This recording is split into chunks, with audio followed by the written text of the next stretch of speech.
Yes, thank you, Your Worship. Councillor Gould, Present. Councillor Gilroy, Present. Councillor Hotelling. Councillor Redmond has given her regrets. Councillor McCormick. Present. Councillor Porter. Present. And Councillor Goodwin has given her regrets. Deputy Mayor Joseph. Present. And Mayor Scott. Present.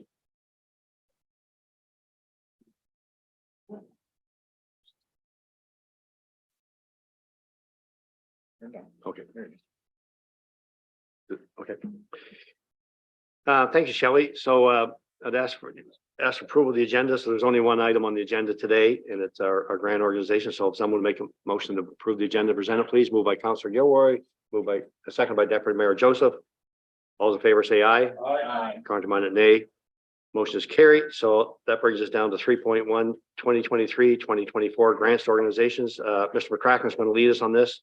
Mr. McCracken, just before you start, I know we've had a lot of discussion about it, and I know we have a list in front of us.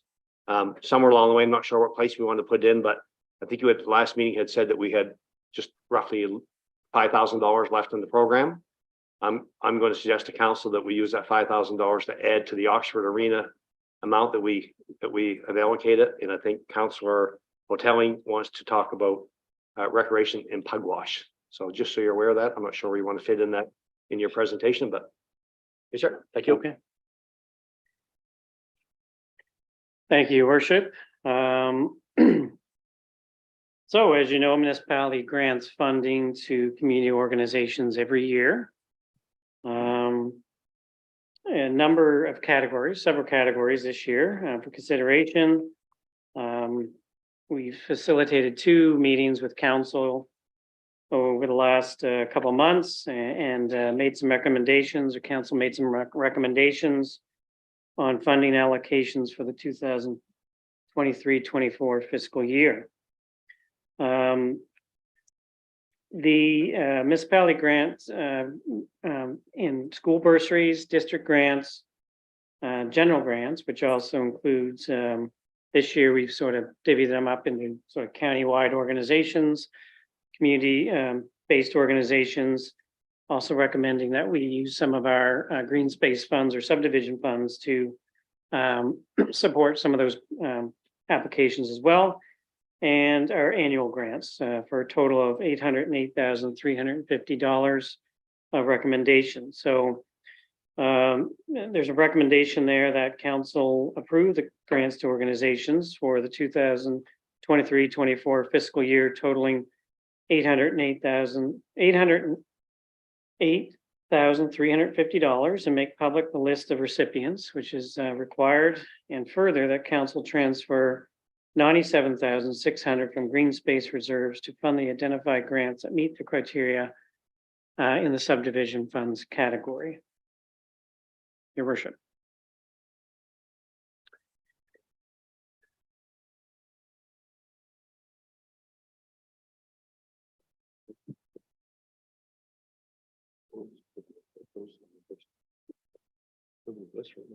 Yep, this is it. So those 2 I just suggested. One particular, and I'll prove it.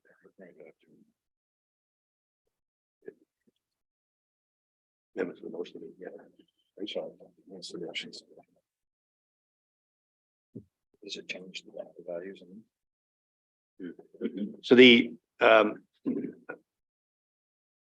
we still have a bit of a surplus in that 808,350, correct? This counts for the applications that have been recommended. We have 4,000 and change, I think around 4,200 left in our regional or county general grant budget after the 800. So this doesn't include what's left over, so to speak. This just includes the total that council was recommending be funded. So that would leave an additional 4,200 and change left in the kitty, so to speak. Right. So again, the decision of the council, it was just going to be a suggestion of mine, and I want to try to find that.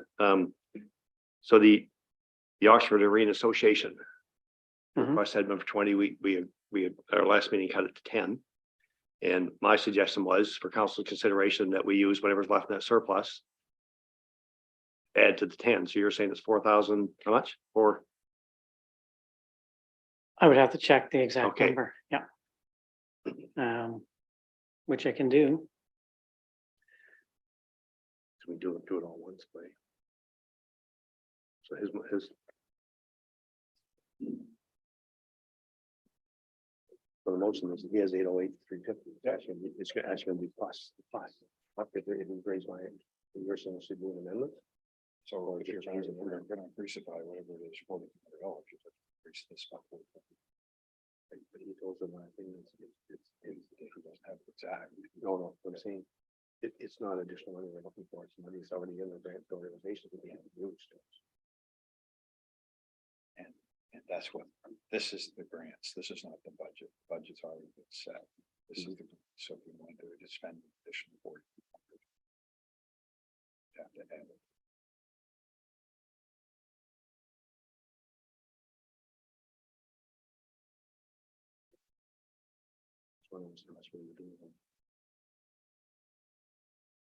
What I could do is, we could pass this. We don't ask for motion.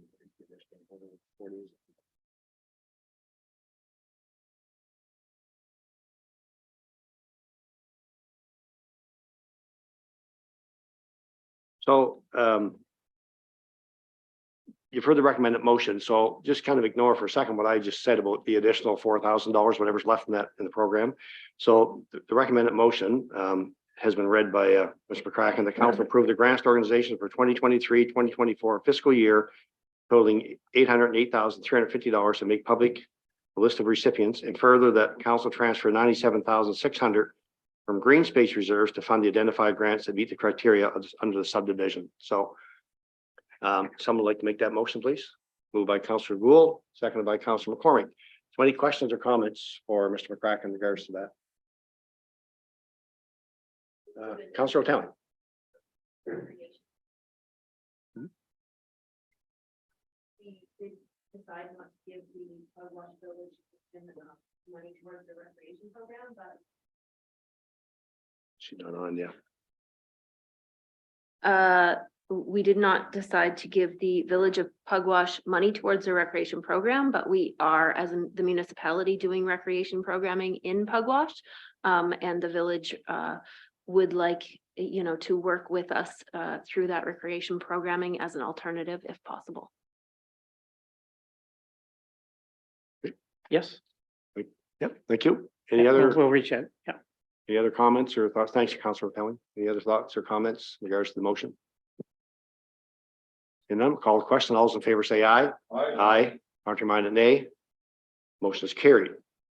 So just back to the amount that's still in the Right. budget amount, correct? It's the 4,000 plus whatever. it is. $4,250. Thank you. So my suggestion, council, if council would consider it and carry up council, my suggestion is that we allocate that money in addition to the amount that we gave to the Oxford Arena over and above the $10,000. If someone would like to make that motion, please. Moved by Councillor McCormick, second by Councillor O'Telling. So just on that, so it's all clear on that, Mr. McCracken? Yes. Is it? Yep. Okay. Any thoughts, comments, suggestions about the motion? Seeing none, call for the question. All those in favor say aye. Aye. Contrary-minded, nay. Motion carried. Thank you. Motion to adjourn, please. Moved by Councillor Gilroy. We're adjourned. See you at 4 o'clock, folks.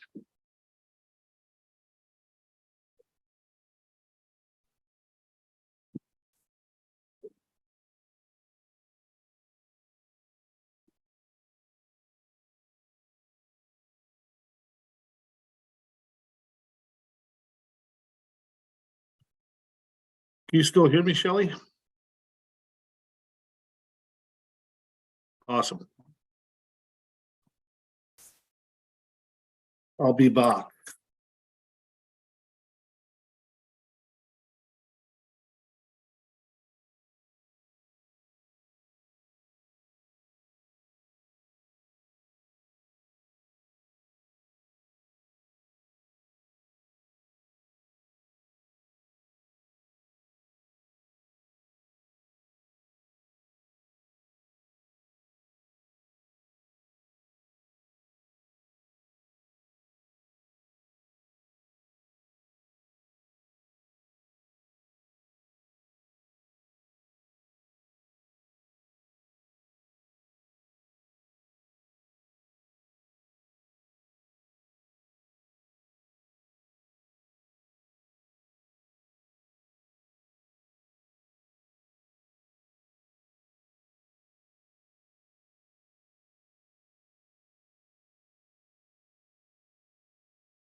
Good afternoon, everyone. I want to welcome everybody to the Committee of the Whole for Wednesday, June 21st, 2023.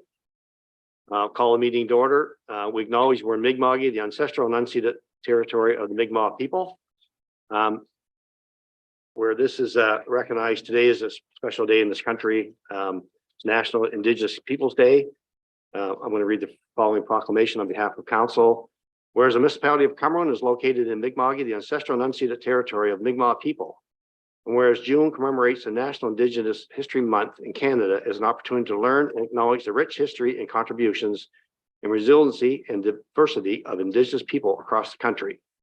And whereas June 21 is recognized as National Indigenous Peoples Day, which recognizes diverse cultures, languages, spiritual beliefs, and experiences of Indigenous people, and the Municipality of Cumberland recognizes, celebrates the heritage and ongoing accomplishments of First Nations, Inuit, and Métis people across Turtle Island, and whereas Indigenous people continue to face racism, discrimination, and we remain committed as an organization and community to strive towards inclusivity, supporting long-term systematic change as we continue on our path of reconciliation.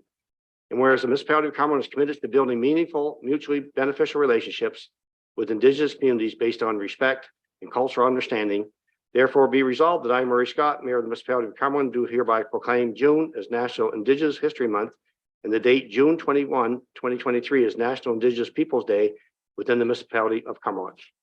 Thank you. Shelley, would you call the roll, please? Yes, thank you, Your Worship. Mayor Scott, Present. Deputy Mayor Joseph, Present. Councillor Gould, Present. Councillor Gilroy, Present. Councillor Hotelling. Councillor Redmond has sent her regrets. Councillor McCormick. Present. Councillor Porter. Present. And Councillor Goodwin as well has sent her regrets, Your Worship.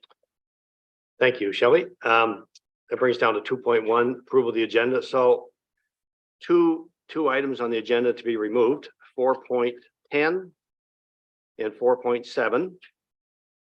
They're to be removed and be discussed at our next council meeting. And if we could, council would agree to add 4.12, discussing July meeting dates.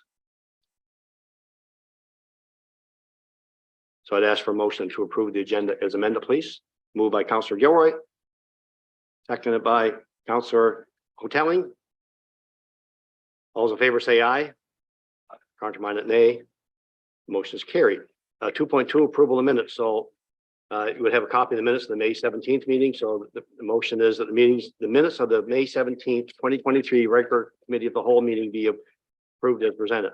Ask for a motion to approve, please. Moved by Councillor Gould. Seconded by Councillor Porter. All those in favor say aye.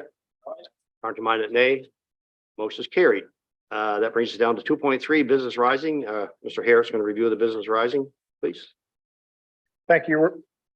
Thank you, Your Worship. Business arising from the minutes. My pages are up here. Bear with me. Bear with me. If you don't mind. Here we go. It's all I need. My pen. Okay, sorry with that.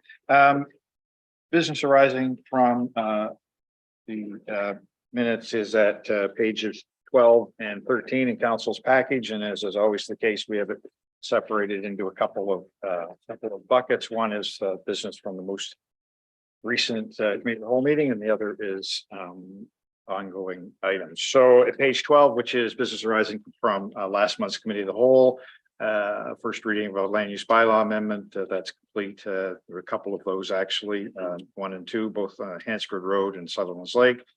Report on setbacks in the rural recreation zone is included in discussion at today's meeting. Request for the Hastings Roads Recreation Society for a donation to be facilitated through the Christie Community Foundation is complete. Decision to renew the road maintenance agreement with the Parkersburg Area Harbor Commission to the May 24th council meeting. That is also complete. The jurisdictional review of bylaw enforcement policies is ongoing.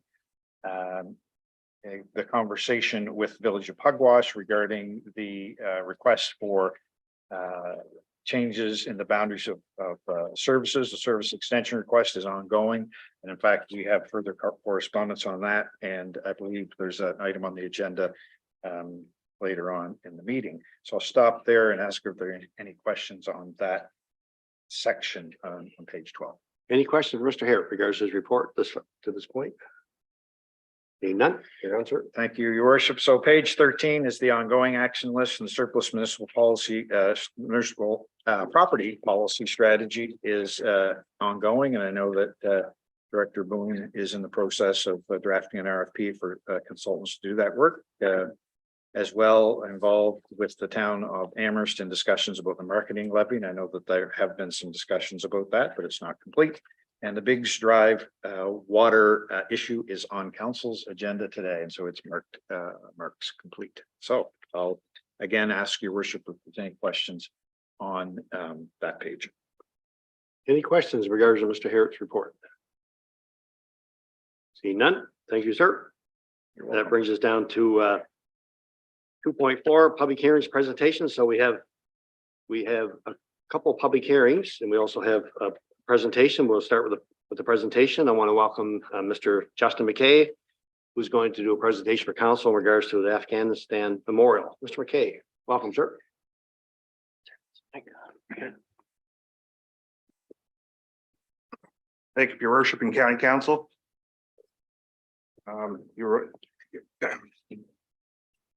Just scroll the first slide down, please.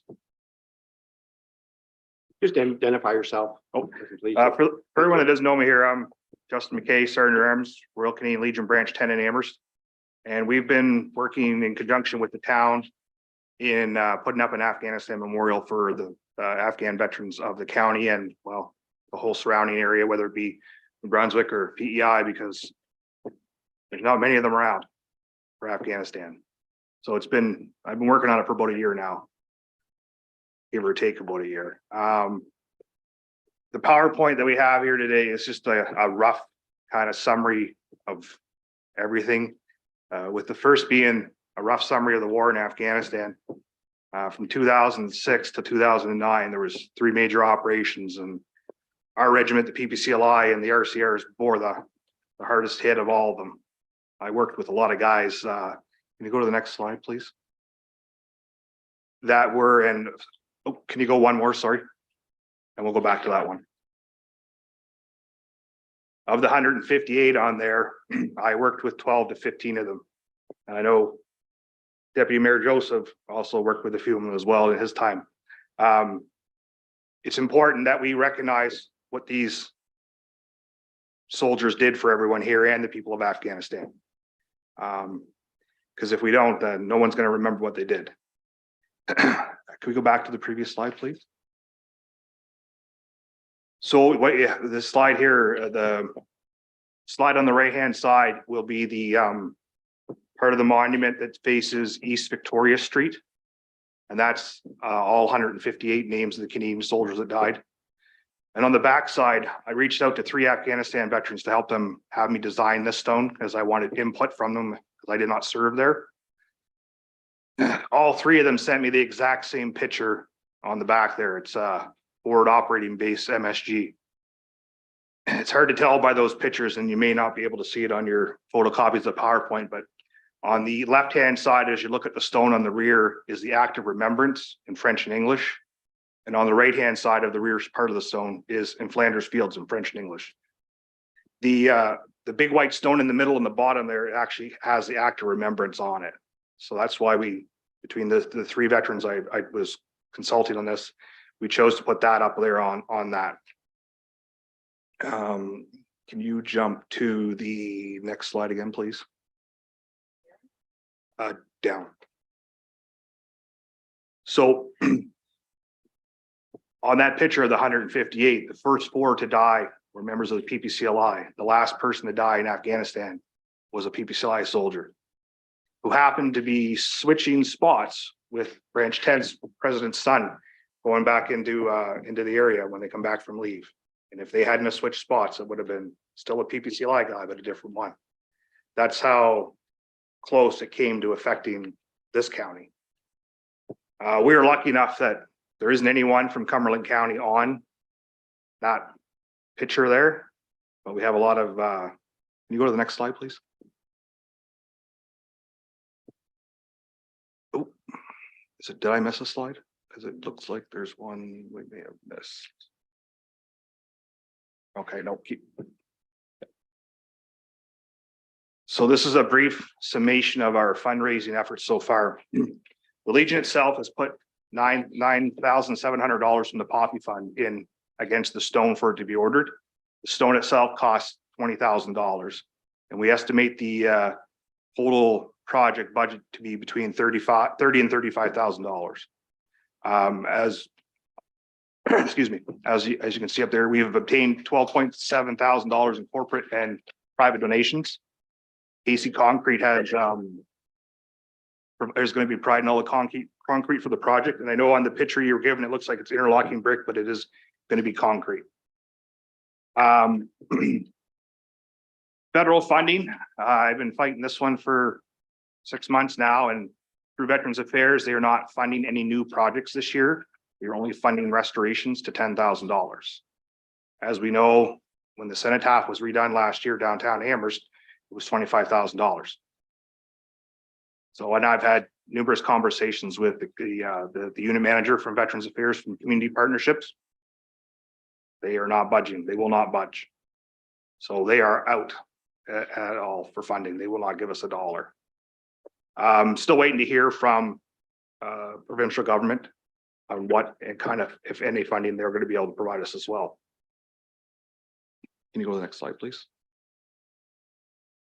Some out there, huh? Missed a slide somewhere. There's something missing there. Just oh, that slide. It's the next one. Okay, sorry. So can you go to the next slide, please? That shouldn't have been in that spot. We estimate roughly to be around 100 Afghan veterans in the county. Through the Amherst Legion, we've been keeping quite a good track on Remembrance Day parades every year, and there's an average 20 to 30 every year in Amherst alone that we're seeing. And as for the other outlying areas, you couldn't really tell, but there's enough guys around here that there's definitely got to be that many veterans around that we don't know about because I don't know, they don't want us to know or something, but our goal is to provide a spot for these veterans and their families to have a spot to remember their lost comrades in a peaceful area. This memorial is just another way that we need to show these guys from Afghanistan what they did and what they mean. Because suicide amongst the Afghanistan veterans has been rampant. And the worst thing you can do to veterans is tell them you forgot about them. Go to the next slide, please. Is there any questions? Thank you very much for your presentation. Any questions for Mr. McKay? So, see none. Oh, Councillor Gilroy, please. Oh, sorry, Deputy Mayor Joseph. Your mic, Mark. I just want to elaborate further upon what you've said. So FOB Mazumgar, Support Operating Base, that was the last FOB before we call it the Hell Zone. And what it was, Panjway District was all flooded with insurgents, IEDs, and it was a no-go zone. It was a very dark history, a very dark day in 2006, August 3rd, for my battalion and my regiment. Further to this, when you see 100 Afghanistan war veterans, they're not Army. They're Army, Navy, Air Force. They served in some capacity within Afghanistan. Yeah. In Afghanistan, you weren't a particular person. You were an operator of some kind, either weapon system or whatever. When we talk about this, and we talk about a sense of team, when you take a soldier away and they go through treatment, they go through different things, it's like a disengagement from what they had. So they're going from the known to the unknown. And coming to a monument and seeing those names, it's bringing a soldier back to the known, who they serve with, who they knew, and stuff like that. So for me, is this important? Yes. Does it bring back a lot of memories? Yes. And I appreciate everything what the Amherst Legion and Justin's doing. Thank you very much. Thank you. Councilor Roy.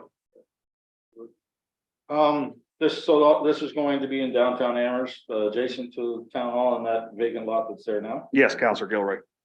And so is the town of Amherst involved in some way as an in-kind or? Yeah, the town of Amherst will be prepping the area for concrete and the garden work and all that kind of stuff.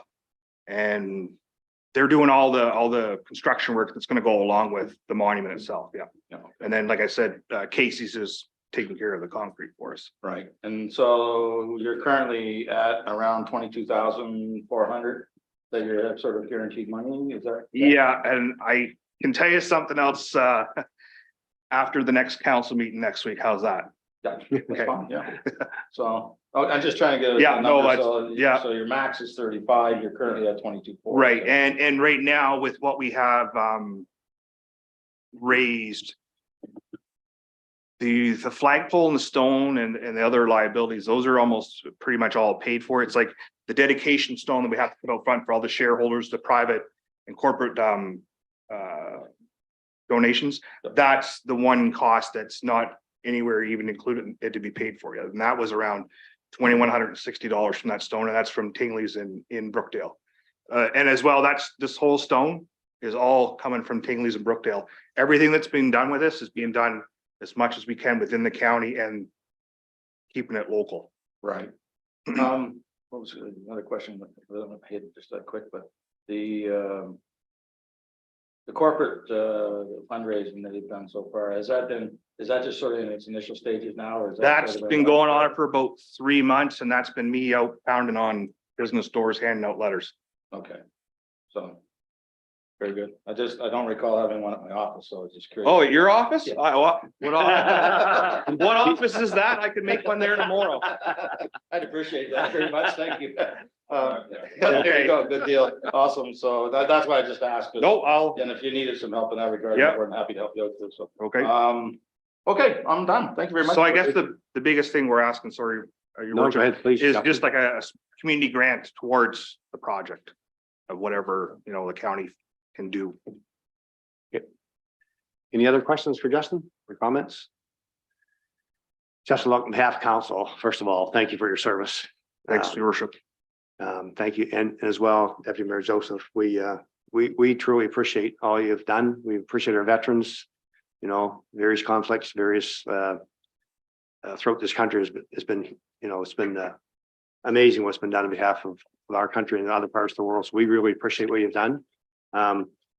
Just if you could somehow provide us with a breakdown of kind of the project, what you've got, where you haven't got, and where you're kind of at now, might give us an opportunity as counselors to, get or something for Cal, through something our own means, maybe to, if you weren't here a few minutes ago, we just approved all our grants for the year.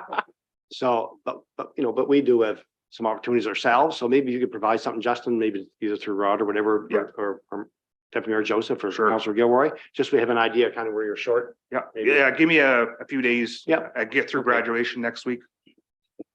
I got 2 of them going to Yeah, graduation. I think you better take care of that. Yeah. Anyway, again, if you could do that, it'd be great. So look, on behalf of the council and staff, thank you so much for everything you've done and everything you're doing, and look forward to working with you on this. Okay, thanks, your And worship. thank you for the presentation. Thank you. Sir.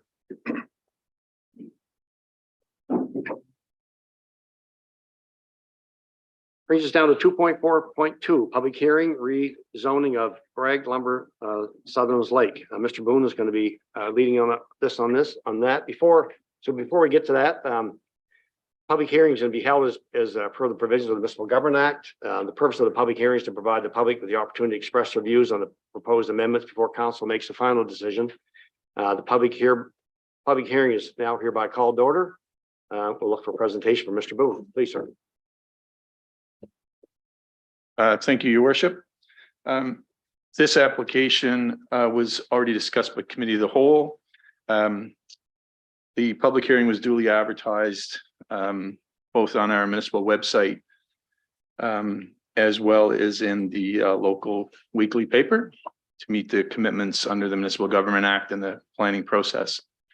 As discussed previously with Committee of the Whole, this application is looking at changing the rural resource zoning that currently is on the property and bringing it to recreational residential. This location in and around Sutherland's Lake is an area that's popular with both recreational residential type uses and is now seeing a lot more long-term and permanent homes as well. At this point, there's no subdivision plan or approval. What we're simply looking at doing is making the zoning changes. If the zoning's changed, the applicant and the owner will move forward on a subdivision plan, which will require all lots that are under this residential, recreation residential zone, to facilitate development of up to 27 lots using private road corridors. However, all lots will have to be designed to meet the septic on-site septic system requirements as currently held by the Department of Environment and would be part of our conditions on approvals for building permits. So, Your Worship, the applicant's representative wasn't available for the meeting today. However, should there be any questions, I'll answer as many as I can. So I mentioned this location is in keeping with policies under our municipal planning strategy. We have the authority to make the zoning changes under the Municipal Government Act. And as well as I mentioned, it's in keeping with kind of the adjacent uses and the kind of the neighborhood or community approach to development in this area. So unless there's specific questions, I didn't want to make the presentation too long. I want to allow for any conversation or discussion. Thank you. So have we received any written submissions? We have not. I did confirm with our planner again today. I hadn't heard of no phone calls, no written or email submissions on the application. And we did consult with the applicant to make sure there was no changes from their position or respect to the application, and there had been no additional requests or changes to the application. Thank you. And are we aware if there's anyone at this public hearing today from the public that wished to speak at this time? Seeing none. Now I'll turn it over to any councillors for any questions for Mr. Boone in regards to this agenda item. Anyone have any questions for Mr. Boone? Seeing none, I'll now declare the public hearing closed. Thank you, sir. That brings us to 2.4.3, public hearing rezoning Victoria Hansford Road, PID 251-66851. Again, this public hearing is being held as per the provisions of the Municipal Government Act. The purpose of the public hearing is to provide the public the opportunity to express their views on the proposed amendments before council makes its final decision. I'll now declare the public hearing open and brought to order, and ask for Mr. Boone for a presentation in regards to this agenda item, please. Yeah, thank you, Your Worship. Again, rezoning application. This one is slightly different. The application is, she mentioned, is in Victoria on Hansford Road, currently zoned agriculture zone, and it's being the application is for change to recreational residential or RREC zone to facilitate the development of approximately 10 lots. And again, part of those lots several of those lots, 4 large lots, will be on the public road, on the Hansford Road itself, and the remaining 6 lots will be accessed via a private road corridor. As mentioned in the previous application, this is one that is in alignment with our policy. It's also an area that's starting to see some more interest in residential development, some from a recreational perspective, but also from permanent home perspective as well. The land, although it's zoned agricultural, the land has not been utilized heavily in agricultural practices in quite some time. The land is also adjacent to the lake and opens itself up to an opportunity for some attractive recreational residential lots.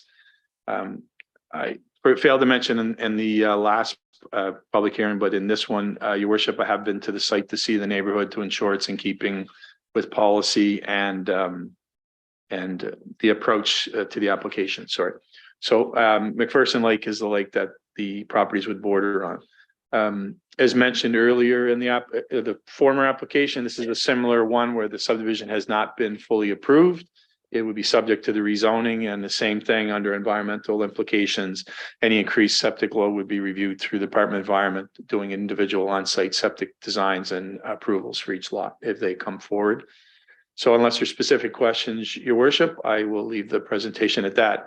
The applicant was also represented by the same survey company that wasn't able to attend today. So, but they again made no additional requests or changes to the application. Thank you. Have we received any written submissions? Again, no written submissions or email submissions or phone calls on the application, your worship. Thank you. Anyone from the public here wishing to speak to this agenda item? Seeing none, now conclude with the questions from councillors for Mr. Boone in regards to this agenda item. Seeing none, now declare the public hearing is now closed. Thank you, Mr. Boone. Appreciate that. 2.4.4 signage petition, Mr. Boone. Thank you, worship. I'll keep the seat warm for a little bit longer. This goes back to some conversations that have been previously held with council and committee. This petition was received in respect to our entry into the county via the old number 2 highway through Fort Lawrence. We have been working on some new signage regulations and a bylaw. As I mentioned at our last update, the process with the municipal affairs has proceeded. They have approved our bylaw changes, and that was forwarded on to the Minister of now Public Works. We just don't have the final approval back from the Minister of Public Works. So in respect to the petition, it was to look at the signage. We have made the changes, and the bylaw and regulations are in motion. We're just waiting for the final approval from the Minister of Public Works. We already have the okay from Municipal Affairs. So I just wanted to mention update on that, because it is directly connected to the petition. So I will make contact with the leader of the petition. We're just waiting to get that final kind of approval from Public Works to make that connection. Thank you. So before we see if we have any questions, Mr. Boone, the recommended motion is that council accept the signage petition of residents and business of Cumberland County. Someone like to make that motion, please? Moved by Councillor Gould, second by Councillor Gilroy. Any questions for Mr. Boone in regards to the petition?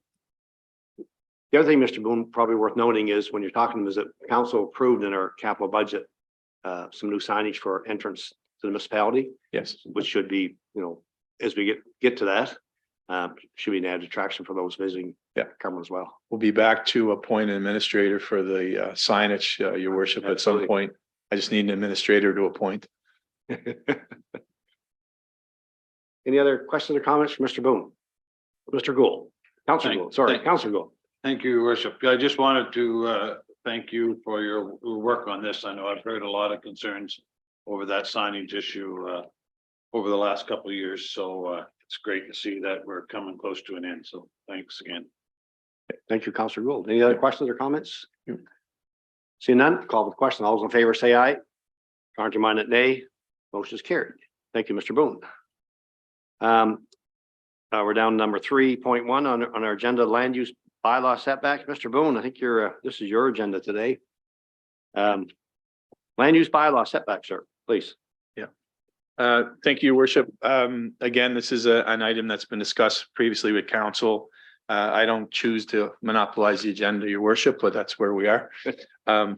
So the report, I know, and respectfully, council and some of the remaining staff just received the report today, was a conversation that was, or an item that was led by Councillor Redmond, and I know she's not able to attend today, but I did have several conversations with Councillor Redmond on the issue. As you can see in the report that was provided, it's really looking at a focus on a particular zone, because most of the information that's received by our planner and our development officer, building officials is respecting undersized lots and predominantly in the rural, the residential, recreational residential zone, excuse me, Your Worship, the RREC zone. So what I've done as part of the motion, reviewed some information with staff in respect to existing standards. The focus has been on the RREC zone and specifically on challenges for undersized lots faced by many owners. It's not the intent of this review to make recommendations to do wholesale changes to our bylaw or to any particular zone, but just to look at ways that we can work to look at those challenges that are in the RREC zone and assist in reasonable development opportunities now until we get into our full plan review, which is scheduled for next fiscal year. So at this point, there was an opportunity to review the existing zone, as I mentioned, and to look at what are the opportunities to address some of the concerns, again, without going too deep into what would be more appropriate in the municipal 5-year municipal plan review. Back in early 2022, there was some work done by staff, even in advance of the recent work on setbacks. There was, excuse me, Your Worship, there was an opportunity to gain some and advertise for input from the public. The input was limited, but it did focus around with the 2 submissions we had. It did focus around the undersized lots, which is why we've kind of utilized that as an opportunity to look at those changes. Excuse me, Your Worship. Residents and developers over about the last 5 years since the new plan was in place, they've come around with a number of concerns, smaller lots, as I've mentioned, but also with regards to the setbacks that are especially in the the residential recreation zone, the RREC zone. Although that focus has been on the setbacks, with some of the information, we are hearing lots of information on overall lot coverages, because lot coverages on undersized lots are actually addressed in a specific section, a general section of the land use bylaw, separate from the zone itself. So we have sections, almost general requirements, and that's where things get a little more confusing for people in some respects of when you have an undersized lot, there is a limitation on lot coverage. So the recommendations in this report, and we would have to go, Your Worship, back and formulate this in a package that we bring back for a first reading, just like any other applicant would come forward with zoning change requests. We would look at a couple of items here in the recommendations. One is allow up to 25% lot coverage for undersized lots, and we could consider that on lots that are municipal services, because we do run into those as well. The second would be allow lot coverages on undersized lots, not on municipal services, so on-site systems, to be increased from 10%, which is the current guide, to 25%. But we would do it through a site plan agreement. So that would be an opportunity to get a little bit more information from the applicant, but not just outright deny it because it's beyond the 10% lot coverage. There would be a few criteria in that review process. One is not to consider it on waterfront lots, or if the lot has any connection to the flood hazard zone. And the reason we would look at doing that is we obviously are, in the back of our minds, we know that the Coastal Protection Act is going to come forward. So we don't want to create additional strain on those developed lots that are already existing on the waterfront. We just would be conscious of that. And that kind of goes back to our own policies, which is in the package with respect to environmental and sustainability. So we don't want to create, Your Worship, additional strains or stresses on those waterfront lots. We're not trying to stop development completely. We're just trying to guide it. So that, and then within the rural the recreation, our rec zone, we would limit the height on buildings that are going to look to have larger lot coverage, just because they are small lots. So if you're going to come with larger lot coverage, we're going to limit the height of the buildings to 6 meters. So currently you can be at 12 meters. So the next part would be look at setbacks in general, allow reduction of setbacks by up to 25% in the residential rec zone or the RREC zone by site plan agreement. So we do have a lot of folks that aren't on undersized lots in the RREC zone that often will say that the setbacks seem a bit extreme. We have run into some situations where that occurs. So this would be an opportunity to consider setback reductions through a site plan agreement. Similar to what I said, and for the undersized lots, it would not be on waterfront lots or areas that may be impacted by the flood hazard zone. We'd look to have site drainage or grading or drainage plans. We're suggesting prepared by a professional engineer, but it's certainly open to council's guidance on maybe considering that if the development officer or planner thinks was necessary based on the circumstances on the lot. Again, any of these changes could not impact the existing on-site sewage system, whether it's existing or the ability to replace it or repair it, which just makes sense again from the environmental perspectives. Existing undersized lots, right now we allow the reduction in the setbacks for the main building. And in this case, we would suggest an amendment that would allow the reduction in setbacks to not just the main building, but also accessory buildings, because that's the one issue that we hear constantly is accessory buildings not being, have that ability to have that reduced setback. So that would be a change that would take place in our general bylaw sections under section 4.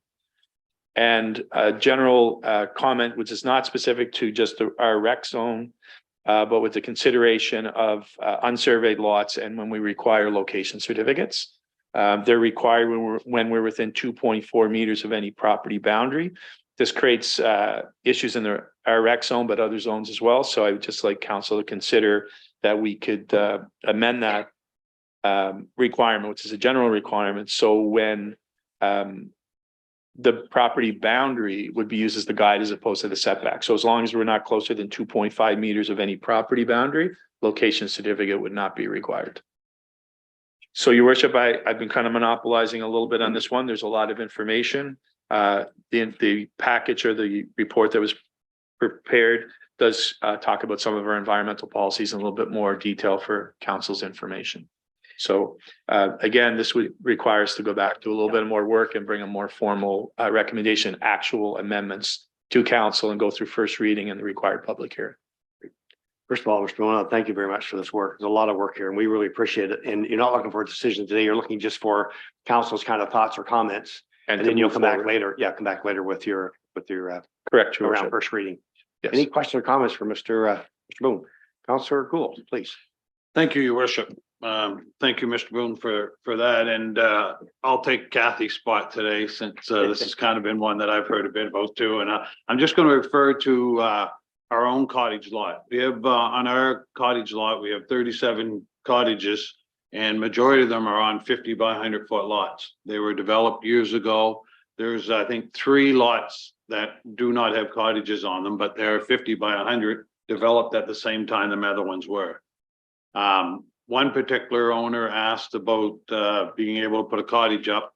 They looked at the size of the how far you had to be off the road and setbacks, and it could reduce them by half. The cottage would fit, but they said you couldn't get a building permit because you needed to have a septic approval. So they got a septic approval, got an engineer, got a septic approval for that lot. But because of the 900 meter clause, which basically it's got to be 100 by 100, which they didn't realize till after the fact. So I guess my request would be that if we could look into maybe the history of why that was 900 meters square meters was brought in, or if there's a reason for that.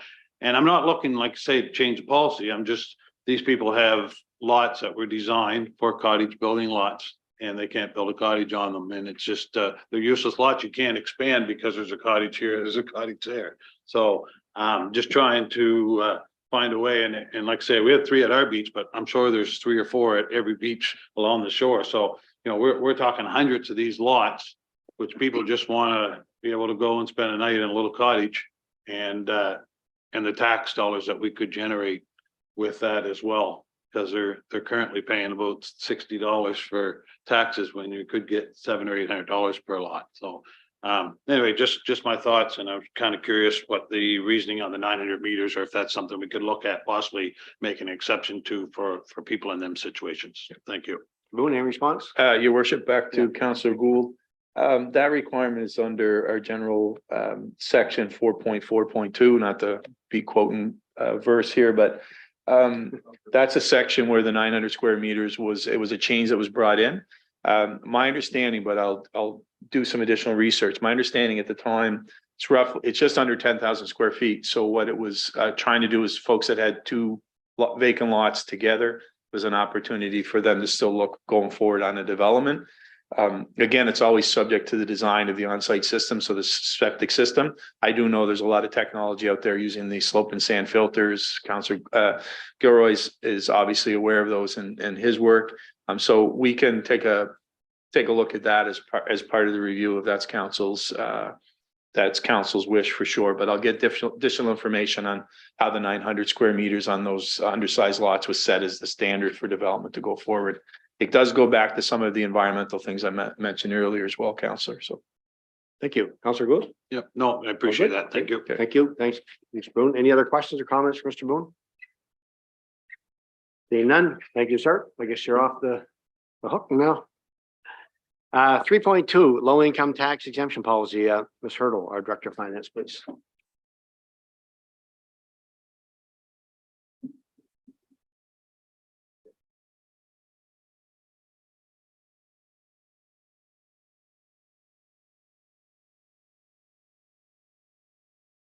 Thank you, Your Worship.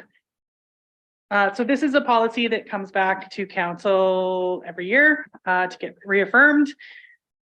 In the policy, it states that the salary amount and the amount of the low income exemption is adjusted by CPI. This year, CPI was 7.5%. So we have adjusted those amounts in the policy.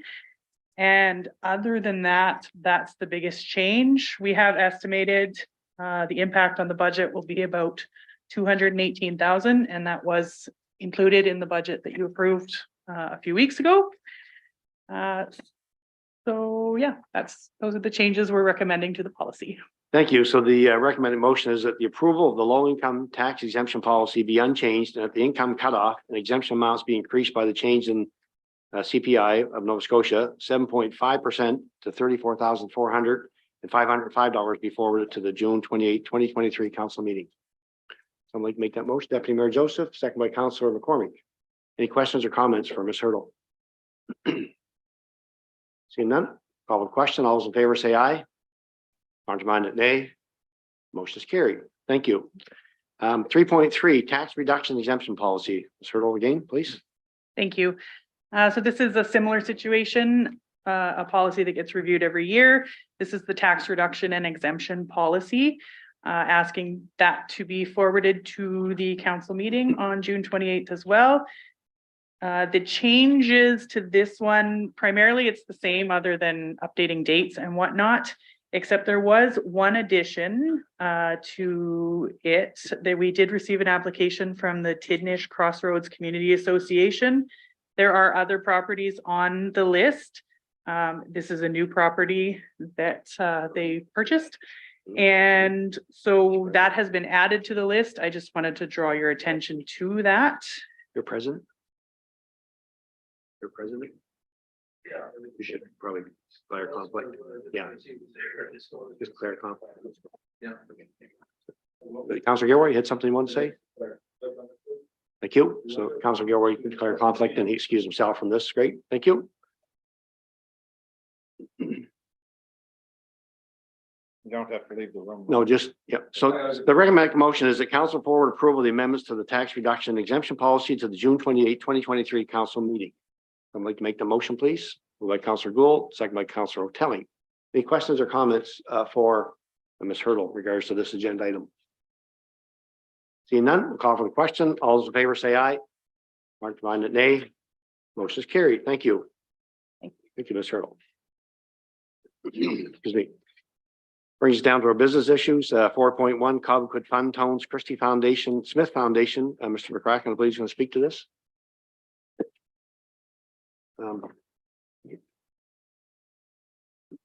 Could someone, yeah, bring in Mr. Councillor Gilroy, please. Thank you. Not that easy.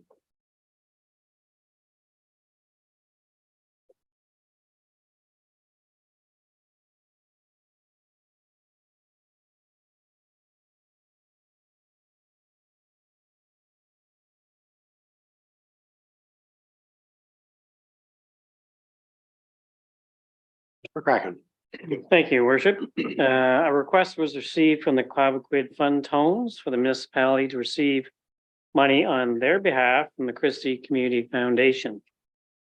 Municipality received correspondence advising that because the Christie Foundation cannot donate and receive a charitable donation receipt from the organization, they are requesting municipality accept the funds and then disperse them to the Fund Tones and then provide the foundation with a charitable donation receipt.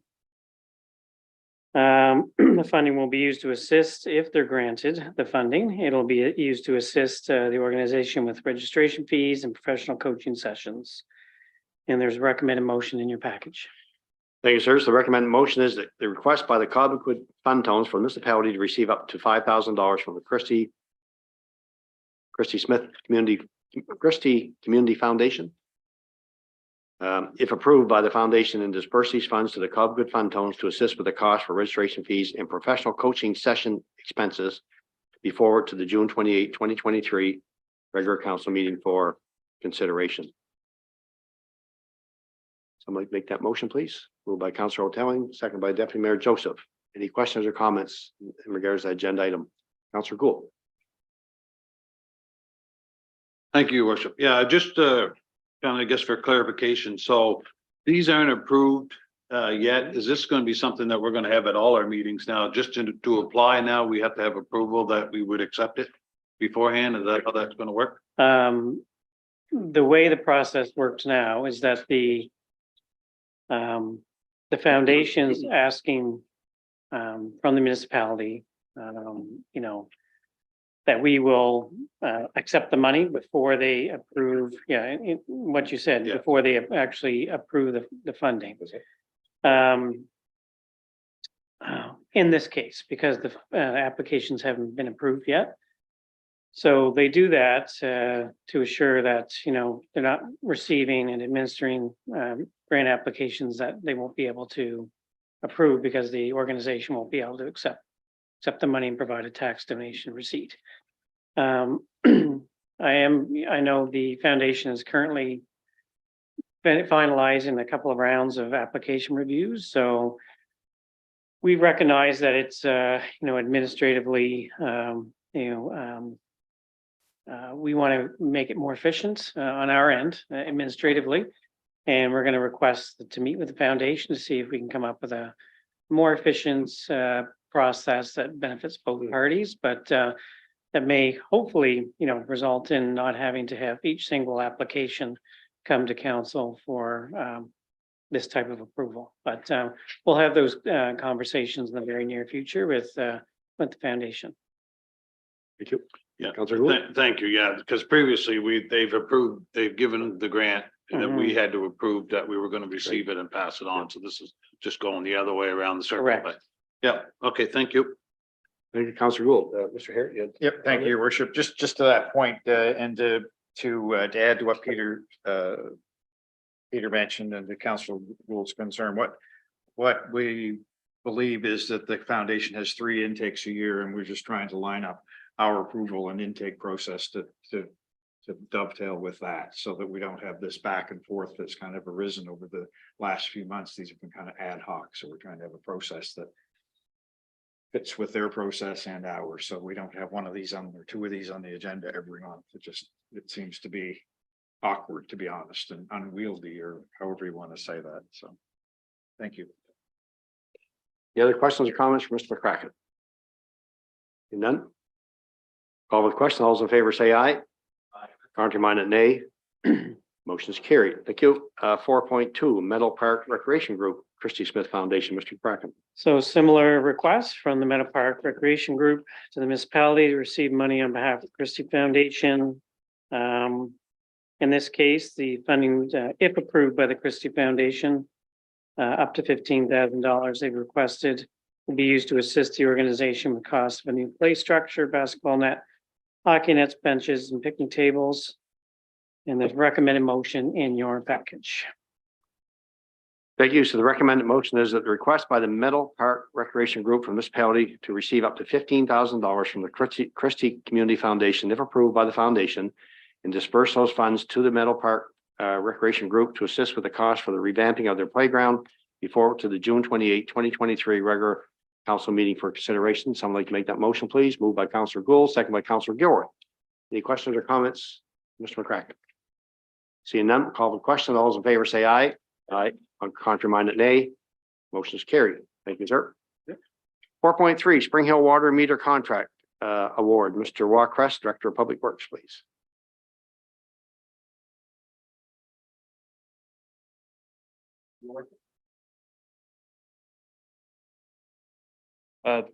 The installation of water meters in the Spring Hill water system was pre-approved as part of council's budget deliberations with a package of projects. An RFP was released and we received a single response from Neptune. They are the company that we've worked with on both the Pugwash and Parsboro meter installations. So this project will install water meters to all users that are on the Spring Hill water system. That's about 1,553 meters, ranging in sizes from a residential up to 6 inches at the largest.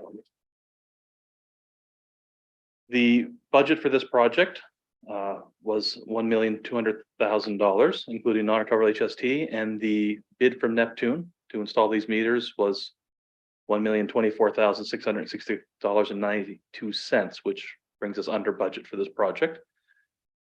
With regards to environmental implications, installing water meters provides customers with information on their water consumption and creates financial incentive to reduce water use.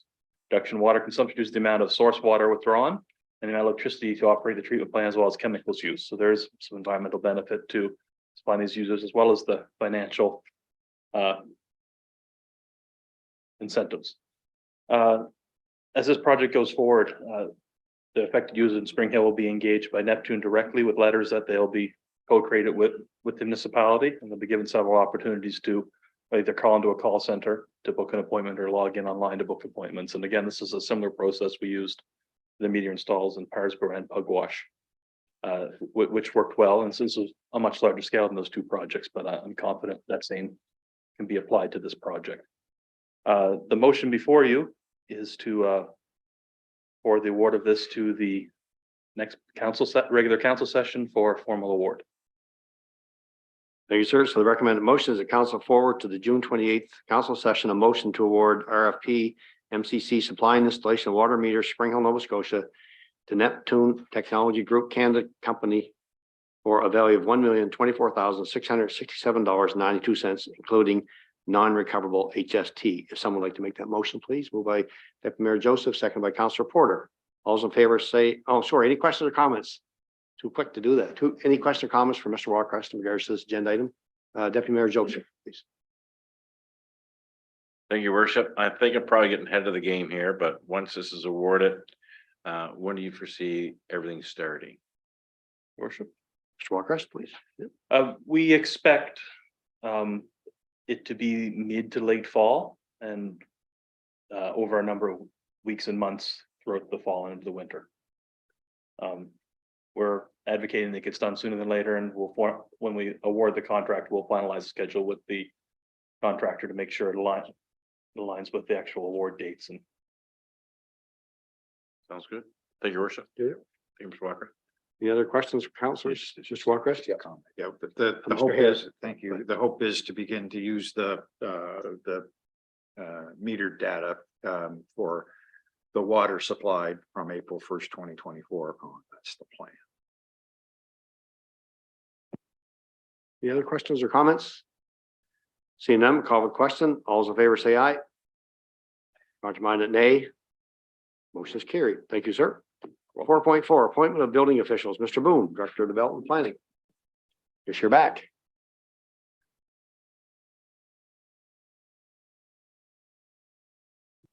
Thank you, Your Worship. Just like Colonel Schwarzenegger, I'm back. Might as well stay. Yeah. His physique's a little different than mine, but we'll go from there. What do you think? Yeah. Lots of stickers around. I don't know what that is. You set myself up, I guess. You said it. Yeah, exactly. So Your Worship, the report was in the package. The request here is to look at appointing additional building officials, and we're just looking at appointing building inspectors, building officials, contracted positions. As you're aware, we've had some extremely positive growth, but a lot of growth in respect to new development, new construction. We're currently operating a little bit below our capacity as far as staff goes. So this request is to work with some, there's an opportunity to work with some fully qualified building officials that are in adjoining municipalities. They have capacity to do some work for us on a contracted basis. So this would be a chance to take advantage of the qualified officials and also allow us to deal with the higher volume of building permit applications. The plan would be for the contracted officials only to conduct field inspections, and that will allow our own building personnel to process more of the permits in the office to get those issued quicker. So that is in essence the request and the reasoning behind it. As I mentioned, and in the report and the discussion, the high volume still exists. We're currently a little bit behind on processing permits. I don't mind sharing that with council, but we are processing as quick as we can, and this will allow us to increase that efficiency. Obviously, customer service levels will improve when we put these folks in place. The three individuals, Mr. Boyce, Mr. Withrow, and Mr. McKenzie, have all completed the requirements as level 2 building officials. So that doesn't restrict any inspections they can do because they're fully qualified at the highest level.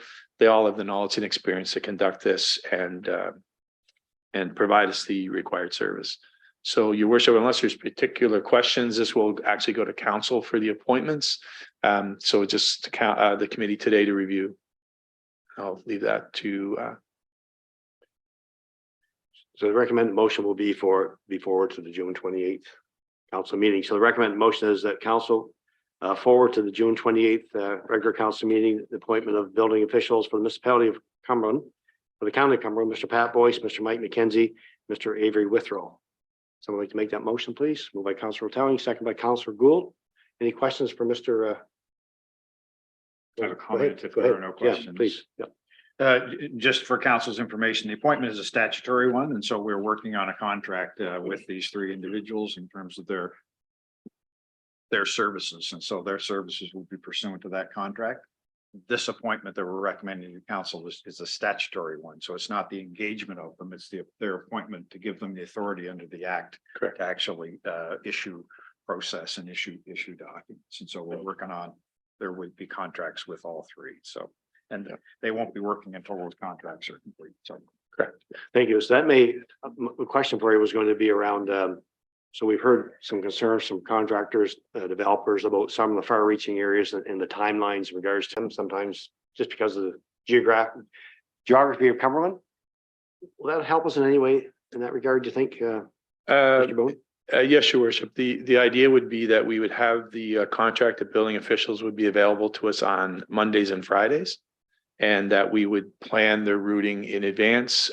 They would, in most cases, the logistics of it will be worked out with our Mr. Buell, our supervisor of permitting and inspection, but we're going to try to make it as efficient as possible. And in fact, we have, as you know, two officials in training right now, and the idea would be for the officials in training to meet with these contracted officials at a designated point, so they wouldn't be traveling all the way to the office. So we're looking at ways to address that as the most efficient as we can. But at this point, it is subject to getting the contracts in place, as Mr. Harrod said. And right now, the focus is on them doing the inspections in the field, so we don't slow down any inspections, especially for backfill on foundations or just footings. All of the ones that can often stop the contractor, even an individual's building their own home. So that's the reasoning for the request. That's the reason we've been working this from behind the scenes, and we're very fortunate to be able to find the right individuals to do that. Great, sir. Thank you very much for that. Any other questions or comments? Seeing none, we'll call with the question. All those in favor say aye. Aye. Contrary-minded, nay. Motion is carried. Thank you, sir. Thank you, Your Worship. 4.5 Big Drive Water. Ms. Hurdle, Director of Finance.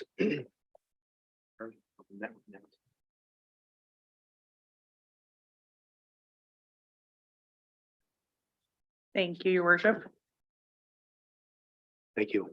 So a little bit of background, this has been an ongoing thing. The Biggs Drive Water Association owns the water infrastructure on Biggs Drive.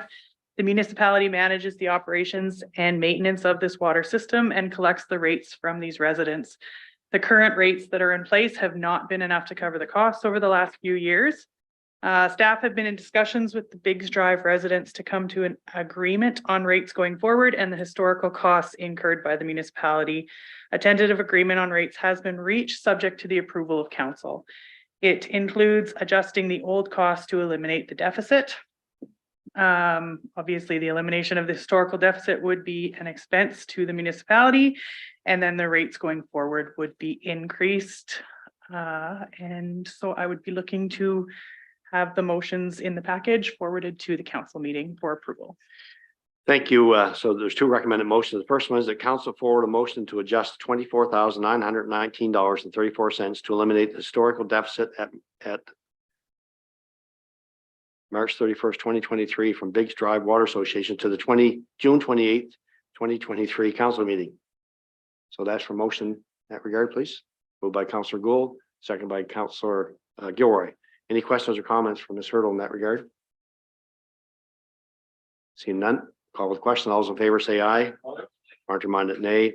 Motion is carried. Second motion is that council forward a motion to set the rates for the 2023-2024 Biggs Drive water at an annual flat rate of $910 and a consumption rate of 0.5283 per meters cubed to the June 28th, 2023 council meeting. Someone like to make that motion, please? Moved by Councillor Gould, second by Councillor Gilroy. Any questions or comments in regards to that agenda item? Seeing none, call for the question. All those in favor say aye. Aren't reminded nay. Motion is carried. Thank you, Ms. Hurdle. Thank you. 4.6, request for sewer extension pugwash. Mr. Walker, Director of Public Works.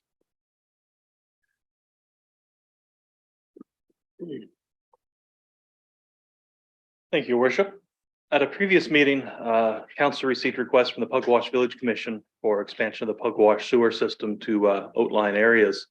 In the interim, Sunset Community has also made a request for an extension, which is both of which are included in your package.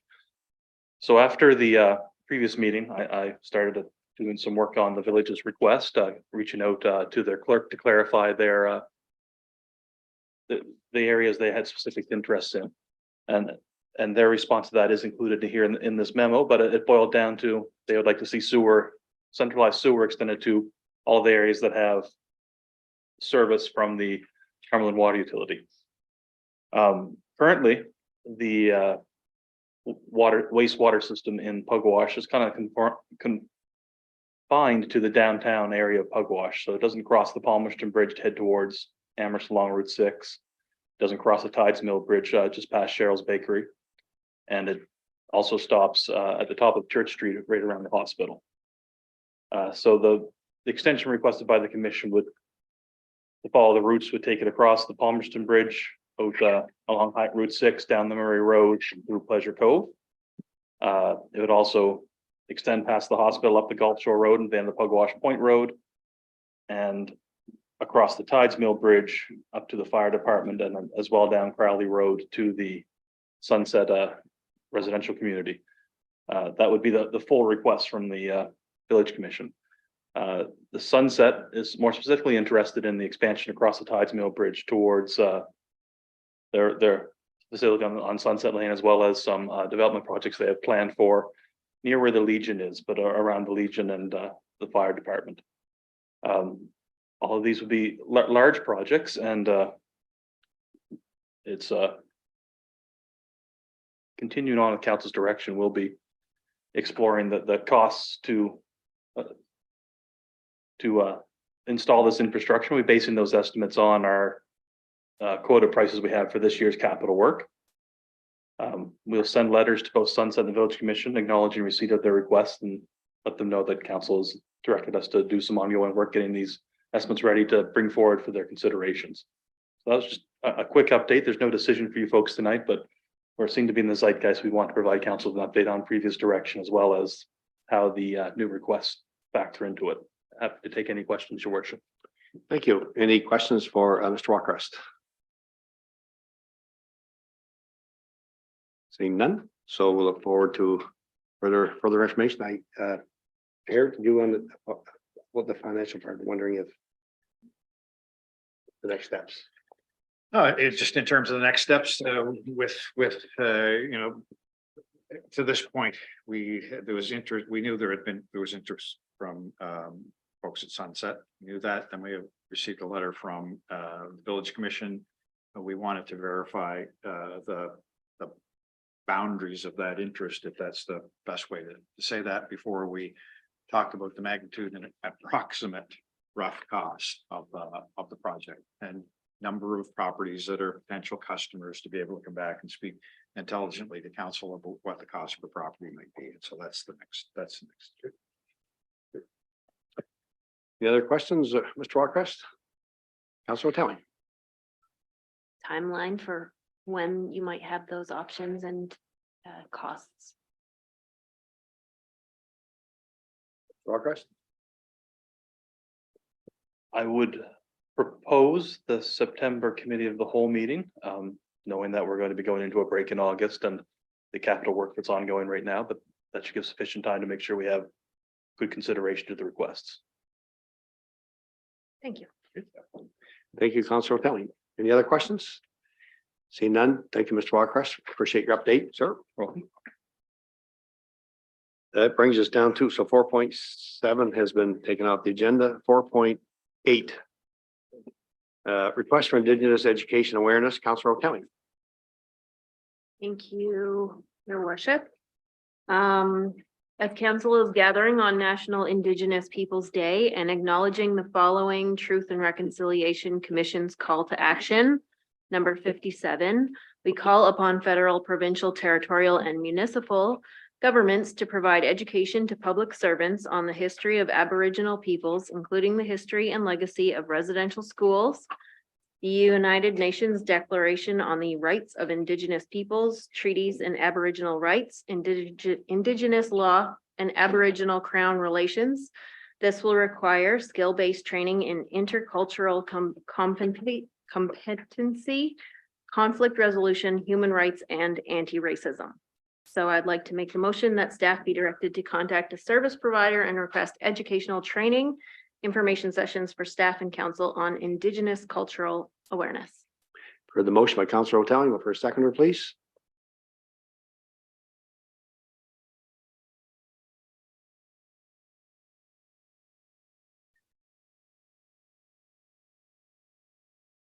See no seconder. Motion doesn't go any further. Thank you, Councilor O'Telling. 4.9, Property Valuation Services Corporation, status of appeal. So I'd asked to have that included on the agenda. We had a presentation from PVSC back in, I think, probably January. A lot of discussion at that time about how property valuation does assessment of properties, particularly for us here in Cumberland County. Lots of questions around commercial and residential. We also asked about appeals and whatnot. So I thought that it'd be appropriate to put on the agenda for council consideration. And the recommended motion is that staff correspond with PVSC to request an update on the number of outstanding appeals related to the Municipality of Cumberland, their status, and the statistics on the number of files being resolved internally at the Nova Scotia Assessment Appeals Tribunal and the Nova Scotia Utility Review Board, and the eventual disposition of those files. So we'll be looking for an update in regards to files that are with the board. And the status of those files, whether dispersed in those different ways. So I'd ask for someone to make the motion if council is so interested. Moved by Councilor Gilroy, second by Councilor McCormick. Any questions or thoughts about that request, that agenda item? Seeing none, call the question. All those in favor say aye. Right, contrary minded nay. Motion is carried. Thank you, council. 4.10 has been removed. 4.11 East Cumberland Lodge bylaw amendment. Councilor O'Telling.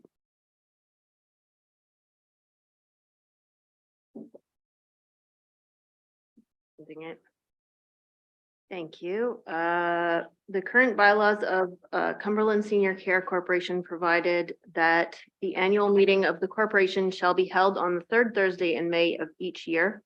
Unfortunately, with the March 31st year end and requiring information from the province regarding funding, the accountants have been unable to prepare the financial statements for the third Thursday in May the last few years.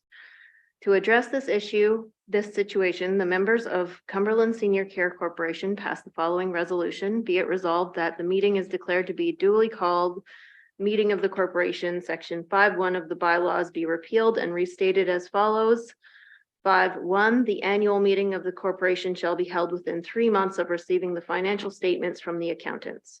This amendment must be approved by the municipality of the County of Cumberland before being submitted to the Minister of Municipal Affairs and the Minister of Health and Wellness for approval. So I would like to make the motion that council forward approval of East Cumberland Lodge's bylaw amendment regarding the date of the annual general meeting to the June 28th, 2023 council session. So moved by Councilor Telling, someone like second that, please. Seconded by Councilor Gould. Any questions or comments about that agenda item? Seeing none, call the question. All those in favor say aye. Contrary minded, nay. Motion is carried. Thank you. We had added 4.12 July meetings for council's discussion. So August, traditionally August is a month where council does not meet. We have our same committee of the whole and same council meeting set out specific dates in July. One thought was around whether or not, so we have there's some application in the process now, particularly around rezonings. And Councilor Redmond has talked quite often about the fact that, folks are applying for rezoning and other applications that are held up because we only have our 2 monthly meetings and the timeline. And in fact, if you think about it right now, if some of those come in this month, we're probably not going to be able to deal with these till September. So one of the suggestions is around in regards to our July meetings and possibly even into August, if council would decide it, but that would be council decision. The possibility of in July, rather than have those 2 specific dates for those 2 council meetings, that we consider the opportunity of having meetings called probably with a week's notice, as opposed to having the regular committee of the whole and the regular council meetings. So just looking for some discussion, some thoughts from council, whether it's something the council wants to consider. Will give us a little more flexibility during the summer months. Obviously, you're going to require lots of notice for councilors. I know you're making plans for vacation like everyone else is with your families. Don't want to interfere with that. But just thinking about whether or not the month of July we could consider, instead of having those 2 specific dates, we could actually look at calling special meetings when the need arises. I guess one of the thoughts and one of my thoughts is, so we have a committee of the whole meeting in July if there's not much happening, but we're mandated to have that date and that meeting anyway, when maybe we could have had an off meeting maybe the week before and dealt with some issues that need to be dealt with, and in fact help with some of these hearings that we're going to have in regards to some changes that are going to be required for applications coming to council. So just looking for some discussion on it. Thoughts from council. What do you think? Any thoughts? Everyone okay? Anyone that is concerned about doing that? So what it would mean is we would, instead of setting our committee of the whole and regular council meeting in July, we wouldn't have those days, that we would with at least a week's notice for a committee of the whole and or special council meeting. Maybe it doesn't require both. Maybe it just requires a special council meeting to deal with a permitting issue somewhere that, maybe it's coming along here. So Councilor Gould. Yeah, I was just wondering, so Zoom would still be an option for those meetings if it Yes. did Oh, yeah. come and we were away or something, Yeah. the change date, yeah, so Yeah, I'm that's fine with that. that's part of using this technology that we've installed here that would allow for that. So, we'd have to try to gauge, council, make sure that we have, quorum and everybody's available for it. And maybe if you're somewhere we can use the technology, absolutely. Councilor Gould, yeah. Perfect, thanks. Anyone else? So what do we require?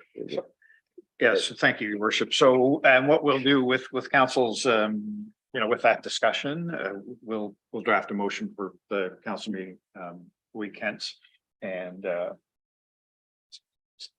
reflect that in the motion. Council can discuss it and go on with that. It's okay with everyone? Thank you. Great. Good. Thank you, folks. Brings down to number 5, external reports, committee minutes, proclamations. So 5.1, including your packages of solid waste management report for May 23. I encourage you to read that. I'm sure you already have, but it's an interesting report. 6, internal updates, reports, and committee minutes, committee meeting minutes. 6.1, Cumberland County Youth Council annual report for June 2023. Councilor Hoteling. Thank you. The report is in your package and it's for information on. Thank you. 6.2, status report on the orders for dangerous and unsightly premises. Mr. Cole, Director of Public Protective Services. You can do it by Zoom. By Zoom, Mr. Cole.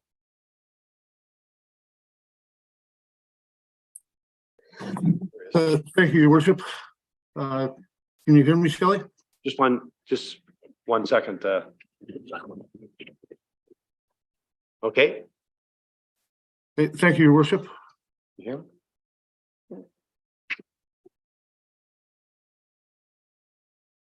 And counselors here, Mr. Cole. Okay. Can you hear me now? Yeah. Thank you, your worship.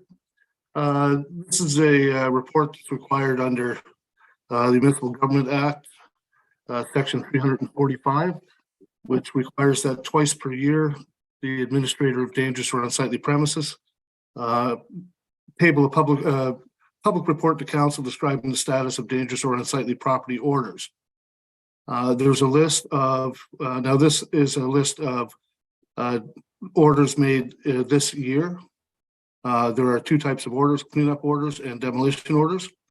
There are 3 that have been completed, 2 of them being demolition orders. The other is a cleanup order that was completed. The others are in progress. I can let council know that the cleanup orders for 6 Lecky Street and 147 Harriet Road, we received quotes on those today. So those will move ahead shortly. And the other cleanup orders, we're still waiting for quotations from contractors. And the demolition orders will be brought before council to the next convenient meeting.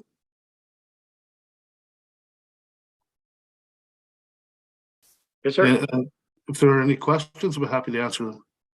Any questions for Mr. Cole in regards to this report? Seeing none, no questions, sir. Thank you very much, Mr. Cole. Thank you, your worship. 6.3 Administration Department Monthly Report, Mr. McCracken.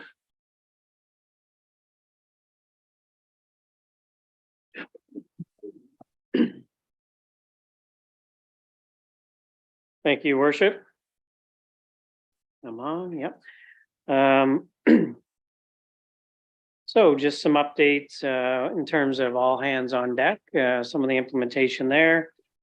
We have our bylaw and policy review well underway. We've had some key interviews with our senior management, with the consultants, and identified some bylaws and policies for consideration to be repealed, as well as amended, as well as a gap analysis of where we may want to create some new policy. And a presentation of an interim report to the CAO management team will happen in the coming weeks from Stan Tech, who's doing that work. Our asset management plan, we've hosted a number of workshops related to the assets we have, our facilities and pipes and sewers and fleets and that sort of thing, which our recent one was focused on risk analysis. So really got out the highlighters and maps and looked at what our current state of our public works infrastructure. And the asset management plan is a priority of council, of course, through all hands on deck as well. Some highlights around human resources there in terms of recent hires and postings.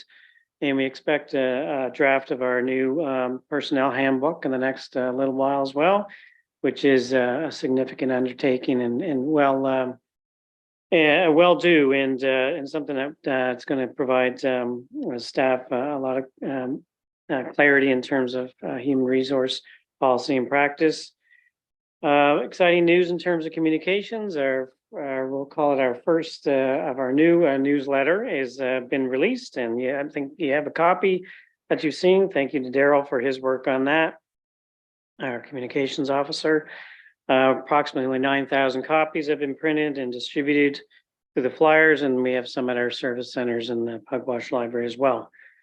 Number of proclamations as well this month, and lots of great news and articles being produced for our website and social media on all the projects going on throughout the county.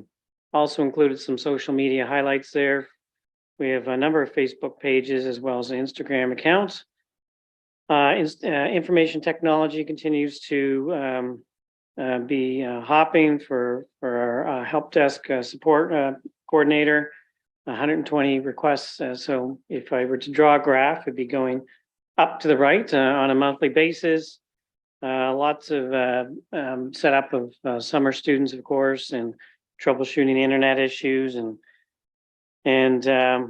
getting the Pugwash Library up and running with regards to internet and solar power and that sort of thing. Then finally, we have some customer service statistics generated through our E11 system, a graph there. So building and development permits continue to be the bulk of those. So happy to take any questions, Your Worship.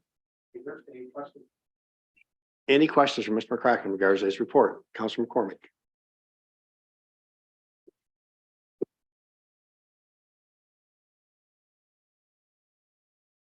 Thank you, Your Worship. I just have one question. Just looking for an update when to expect to see the advertisement for the gardener for Spring Hill. Worship. Mr. McCracken, please. Yep. Thank you for your question. We have a position description and a posting ready to go. We're doing our due diligence and we're going to be having a conversation with the local union before we proceed with posting the position. That's where we're at the moment. Thank you, Your Worship. Okay. Thank you, Councilor McCormick. Any other questions for Mr. McCracken? Seeing none. Thank you, Mr. McCracken. Appreciate it. 6.4 Development and Planning Department Monthly Report. Mr. Boone, Director of Development and Planning.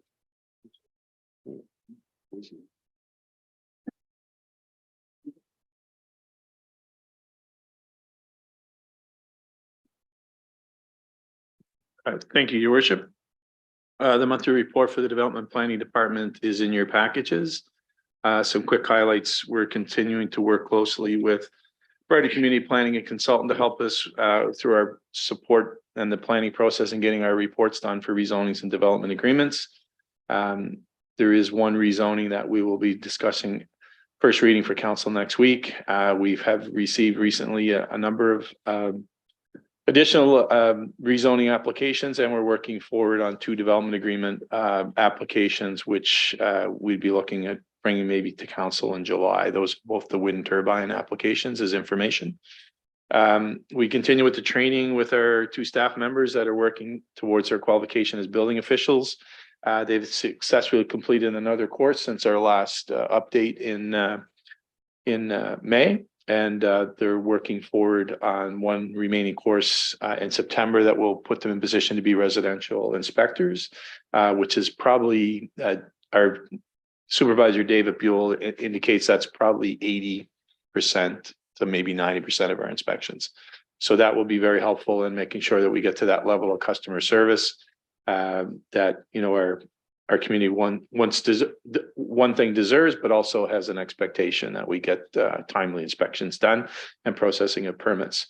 GIS, our analysts, has continued working on a number of projects, one of which is the asset management tool, but they're also working on some improvements to our civic addressing program and how things are entered into the system, how quickly we can issue civic addresses, which is part of the building permit process and necessary to keep things running smoothly.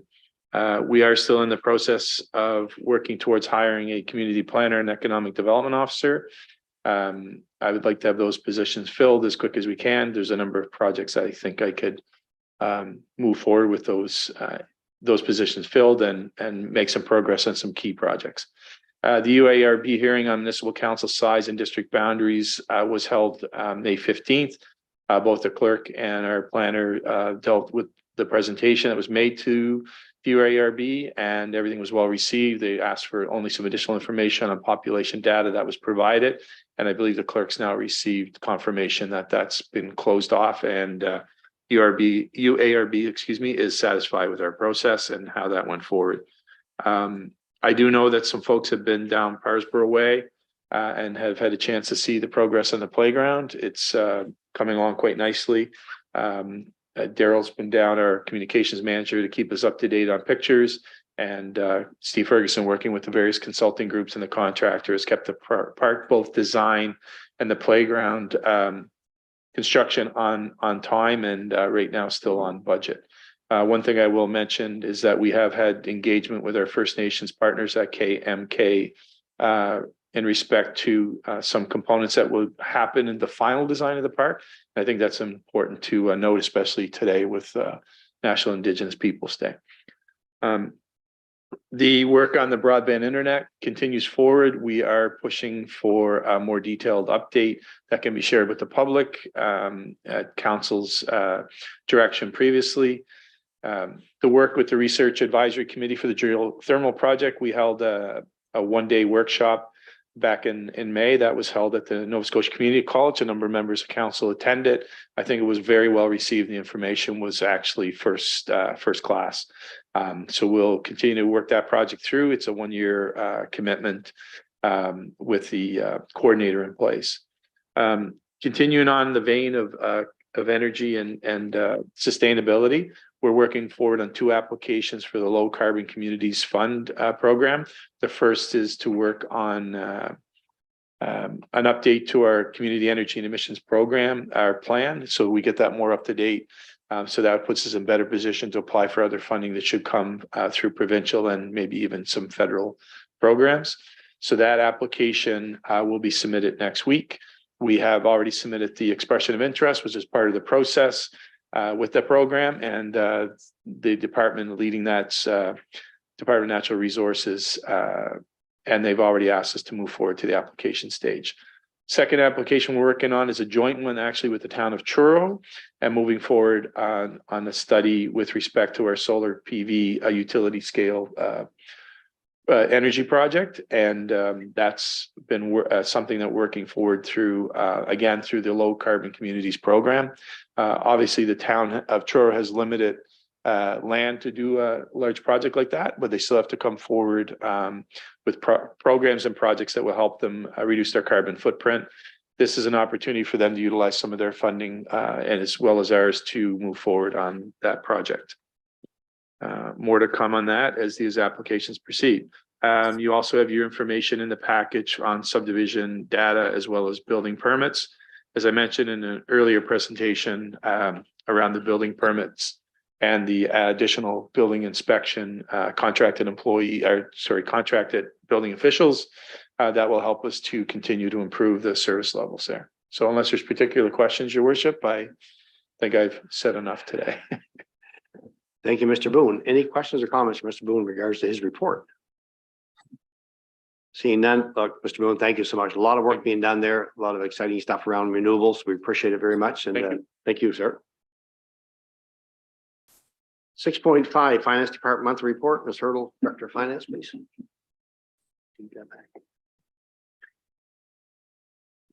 Thank you, Your Worship. So Finance Department in the month of May. So all bank account reconciliations for the month of May have been completed. The operating budget and capital budgets were approved on May 26th, as you all know, which is exciting. All payroll remittances have been completed and are up to date. There's a summary table for the property taxes. The numbers look a little funny because our property taxes went out the end of May this year. Last year, they weren't until June. So that's why you'll see the current is 25 million and negative 108,000. So it's okay. It's okay. It's just timing. The current year tax bills have been mailed to residents. They went out June 9th. So that's exciting. The next tax sale, as I've mentioned, is scheduled for July 12th, 2023. There were a total of 68 properties that had notices mailed to them, and there are now 42 accounts that have been advertised. After this tax sale, we are going to move to a regular tax sale in October and March every year. Year end, the Finance Department is compiling information and reports that will be required by the auditor. We will be hoping to plan an audit committee meeting soon to have the auditor present the audit plan communication. And then water utilities, I added a little bit of information around the water utilities. So outstanding water as of May 31st was about 74,000. A total of 170,000 collected during the month of May. Pugwash bills were mailed in April. Spring Hill flat rate bills were mailed in May, and Spring Hill metered bills were mailed in March. And if there are any questions, I will take them. Thank you. Any questions for Ms. Hurdle, Director of Finance? Just want to say thank you for the idea of the October and March tax sales. I think that's great for everyone, for all of us and taxpayers alike. So thank you for that. Thanks for your report. It is well done. Thank you. Appreciate it. 6.6, Protective Services Department and Community Facilities Monthly Report. Mr. Cole. Thank you, Your Worship. Can you- Okay. Thank you, Your Worship. Protective Services Report. There were no significant weather events in May that affected Cumberland County, which was nice. The Emergency Management Equipment and Communications database is now functional. And the next phase will be to add the fire services vehicles and equipment to the database. As part of the ongoing revisions to the emergency management plan and the all hazards plan, focus is now turned to a specific forest fire plan for the municipality, which we do not have in place at this stage. The forest fires did not have a direct impact on Cumberland County, which was nice for us. Fire services during the month, the number of callouts decreased from 211 in April to 137 in May. And main decreases were in mutual aid and brush fires, which dropped from 41 to 10. Medical callouts are still the top of the list, with 36 of those in 36 in April. Sorry, that should say May. And the busiest departments continue to be Parsboro, Spring Hill, and Pugwash. The particular statistics are on the next page. And as council can see, there was an increase in structure fires. We had 11 structural fires in the month of May.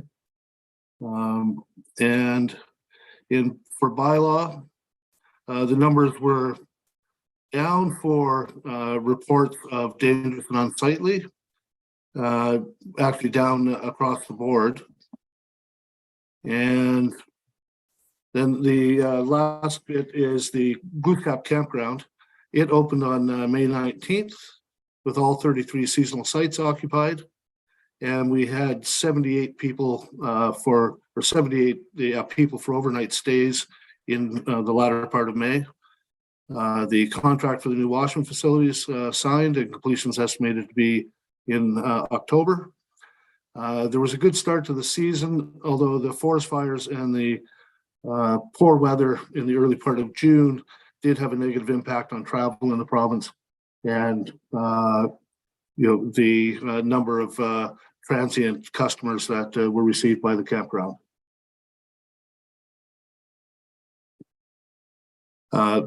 I'll be happy to answer any questions, Your Worship. Thank you, sir. Any questions or comments from Mr. Cole in regards to his report? Seeing none. Thank you, Mr. Cole. Appreciate that. Thank you, Your Worship. Next agenda item 6.7, Public Works Department monthly report. Mr. Walcrest, Director of Public Works.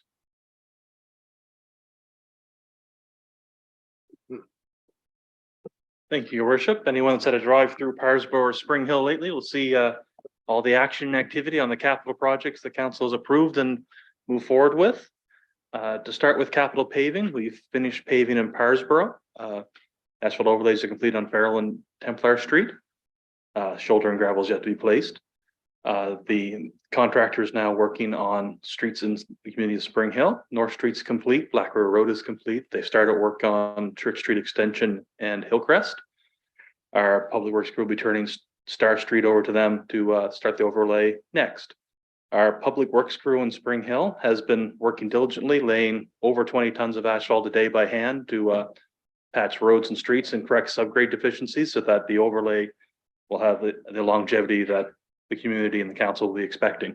And as part of that, we're replacing cross culverts, resetting driveway culverts to make sure that the right level, doing some ditching and making sure there are any lead laterals that may be on our portion of the street are replaced now as a stub, or if it's only a partial on our side completely, so that in the future, if people want to connect to it, it's available to them, or remedial situations. We don't want to get into circumstance where we need to dig up our nice fresh asphalt that's being put down, but a lot of kudos to our public works team, specifically in Spring Hill. They're doing that work to make sure the product we get from our capital work is A1. So they've been working very hard, and we're sweating quite a bit today. It was pretty warm there in Spring Hill this afternoon. Work has started on the Junction Road project. Dexter's, as you can see in the photo there, brought in a milling machine from a subcontractor that stripped all the asphalt off above the concrete base. And they did that within a day and a half. It was pretty impressive. And we have a big pile of asphalt grind into the public works garage to use in our future works. They started installing water main from Main Street down towards Queen, and we'll be continuing that process throughout the summer. Also Athol Road, all the temporary water was laid as right in this report, and they've started installing the water line. They've got nearly between 50 and 100 meters in so far, doing a good job on traffic control, and very excited about that project as well. There's a summary list of some of the tasks Public Works has been up to, and happy to take any questions council may have. Thank you, Mr. Walkrest. Any questions for Mr. Walkrest in regards to the report? Councilor McCormick and then Councilor Gilroy. Thank you, Worship. I just have one, Justin. Well, actually, I want to congratulate you on the great work that you were doing on these projects. The other one is North Street, as far as the shouldering. Now that the pavement's complete, when is the date that we think that that might be completed? Your worship. Mr. Walkrest, please. Thank you. We expect that when they complete their overlays, the shouldering is done by a separate crew. So when they complete the overlays, they will bring in the shouldering crew. I don't expect any delay from the completion.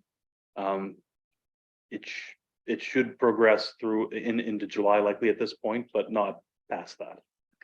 The only reason I'm asking, I'm just getting concerned from some residents that when they low vehicles, when they're coming out of their yard, they're actually hitting their car on the new asphalt that's being laid, and they were just questioning on how long it would be before those would be fixed. If perhaps you could share after the meeting those specific civic addresses. Sure. And we'll look at those specifically. All right. Thank you, Justin. You're Thank you, Worship.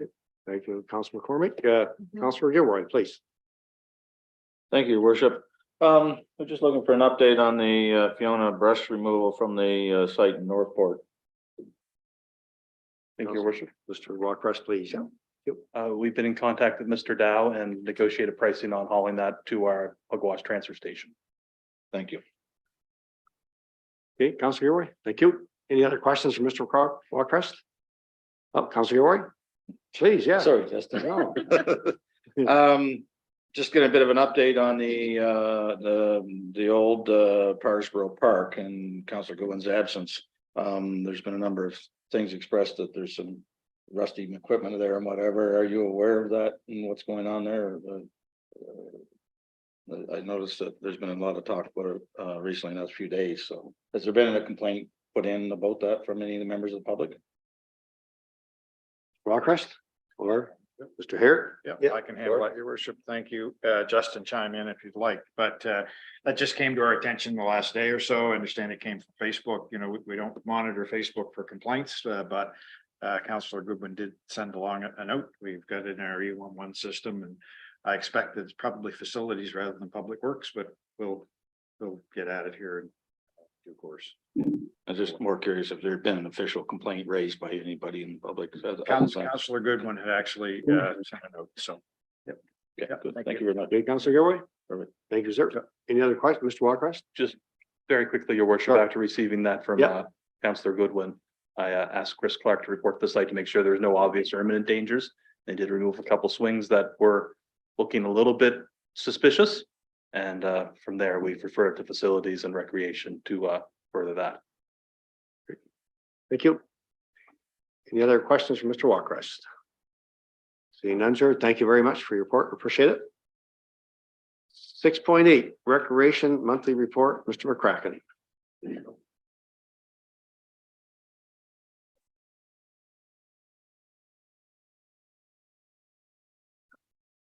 Thank you, worship. My first recreation and community services report. Just to remind council that with Ally's maternity leave, our director of recreation community services, we moved some of the responsibilities around. So the facility related inquiries or and work has been shifted to protective services. That's why Al had sort of reported on the campground and the facilities items. The rest, the recreation and community services is nestled with me now. So I'm happy to provide an update on the rest of that. Community center activities, community center continues to be busy. You'll see there in the graph that we've a lot of our spaces in the community center have been booked, exceed last May's bookings.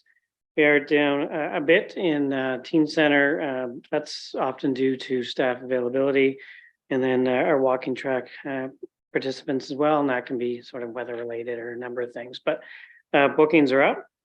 Lots of great things happening there, and lots on the horizon. AGMs, weddings, anniversaries. Had some convocations and proms and roller derbies and so on and so forth.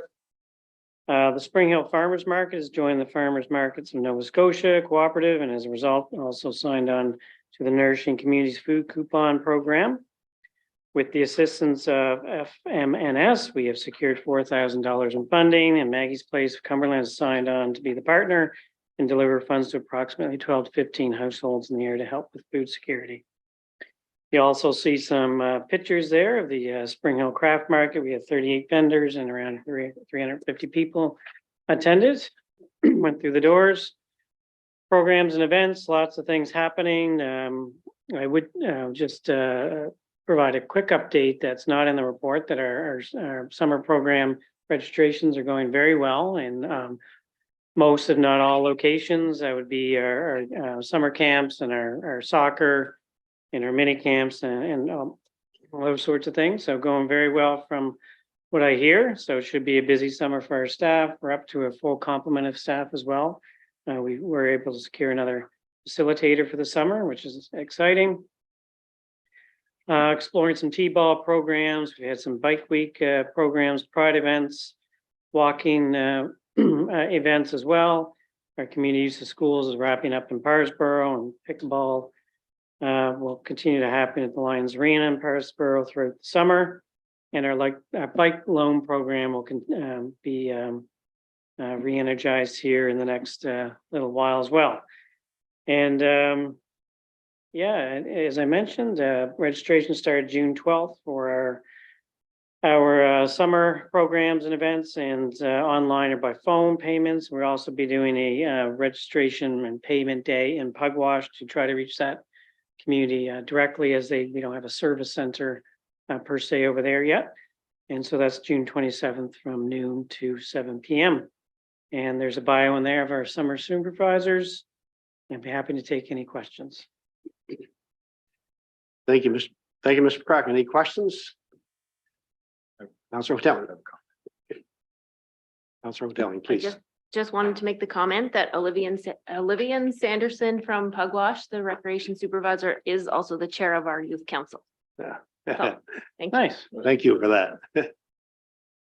Good things lead to good things. Mr. Harrod. Thank you, Your Worship. I just wanted to take the opportunity just to thank some people and just highlight what's going on. I think we all know that we're, as a municipality, no different than others. We're challenged by human resource issues, but we try to find a way through. So I want to start by thanking Peter for stepping up and filling in for Ali McCormick, who's off on mat leave. And so he's, has all of the duties that he has in his normal job as deputy CAO, but he's taken on the recreation portfolio.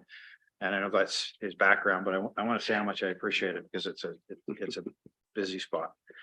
But I can say that about all of the directors group and others. And Glenn is brand new, and we've already seen the amount of volume of work that's gone through in terms of surplus properties and zoning reapplications and development discussions that we just weren't being picked up before. And so I really want to express my appreciation for it. And then I can look around to folks like Amy, who is with us for a few months, and we threw budget, now year end, and a tax sale coming up. And so, that's going well too. And so I want to express my appreciation. And Justin Walker is probably going through the biggest, capital works program that we've had in recent memory.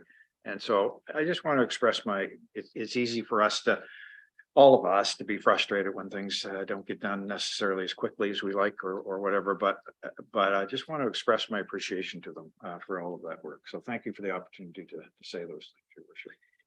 Thank you. I think council would echo those comments as well. We really appreciate all the work being done on our behalf, and a lot of things are happening the public are never ever aware of, you know, and we see it here when we meet and we have the reports and we see the updates on what's happening. So really want to say thank you.